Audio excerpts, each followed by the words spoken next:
नमस्कार शिक्षक मित्र हो. आज आपण बदली प्रक्रिया 2025 मध्ये शिक्षकांनी आपली प्रोफाईल तपासून त्याच्यामध्ये चेंजेस कसे करायचे आणि गट शिक्षणाधिकारी लॉग इनला ते कसे फॉरवर्ड करायचे याबाबत माहिती घेणार आहोत.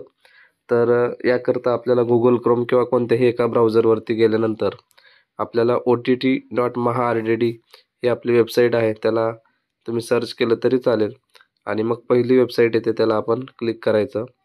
त्यानंतर मोबाईल नंबर विचारलेला आहे. तर आता मोबाईल नंबर जो आपला असेल तो आपण पोर्टलसाठी रजिस्टर केलेला तो आपल्याला एंटर करायचा आहे. या ठिकाणी साईटला तुम्ही डेस्कटॉप साईट करू नका, आहे तसंच ठेवा, म्हणजे चेंजेस करताना थोडंसं सोपं जाईल आपल्याला. त्याच्यानंतर इथे सेंड OTP करायचं.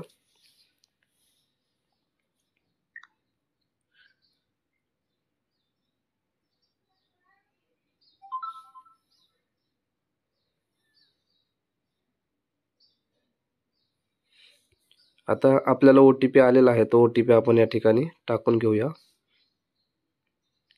समजा मोबाईल नंबरचा काही इश्यू असेल तर ईमेल ID वरती सुद्धा OTP येतो. जो ईमेल ID तुम्ही पोर्टलवरती रजिस्टर केलेला आहे तो, तर ईमेल ID वरती पण तो OTP पाठवला जातो.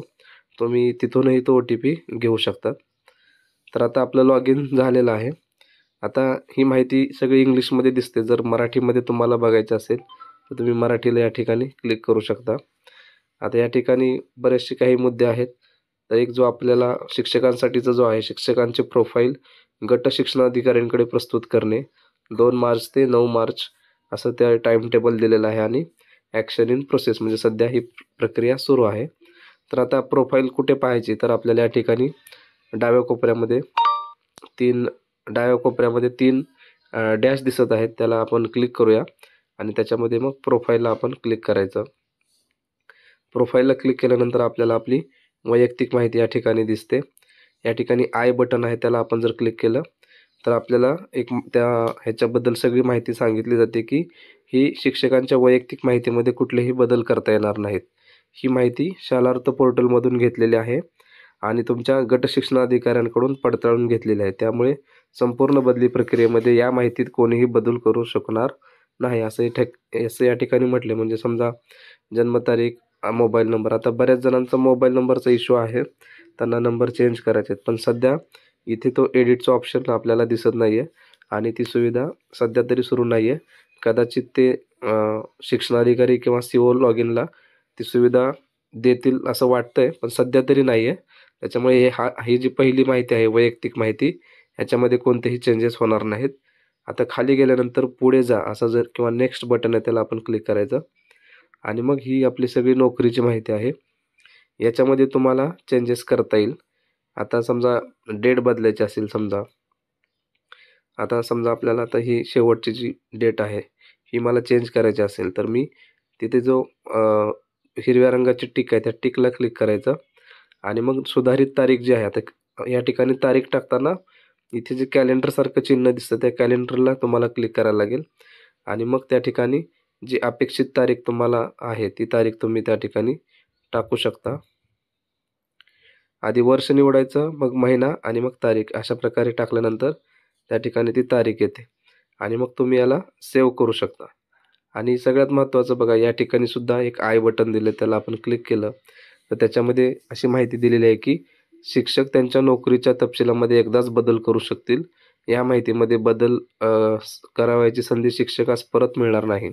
त्यामुळे या माहितीची अचूकता 100% तपासून घेणे अपेक्षित आहे. म्हणजे तुम्ही काय करायचं आहे की इथली जी माहिती आहे ती एकदाच तुम्हाला बदलता येणार आहे. त्यामुळे सगळे मुद्दे बघून घ्यायचे आणि तुम्हाला जिथे जिथे चेंजेस करायचे, समजा एखाद्याचा UDAS कोड किंवा ऑनलाईन बदल्या झाल्या आणि नंतर समायोजन झालेलं आहे इतर शाळांमध्ये, तर हा UDAS कोड चेंज करायचा असेल तर तुम्ही इथे असं चेंज करू शकता आणि मग खाली तुम्हाला सुधारित UDAS कोड टाकायचा आहे. तो UDAS कोड टाकल्यानंतर शाळेचं नाव पण येतं, त्याला तुम्हाला क्लिक करायचं आहे.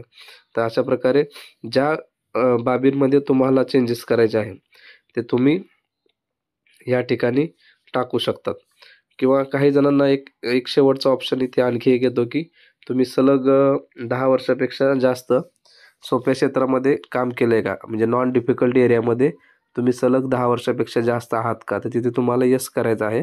ते व्यवस्थित वाचून त्याप्रमाणे तुमच्या सलग सेवेची जी सलग सेवा जशी झाली असेल त्या पद्धतीने तुम्हाला या ठिकाणी माहिती हे करायची आहे.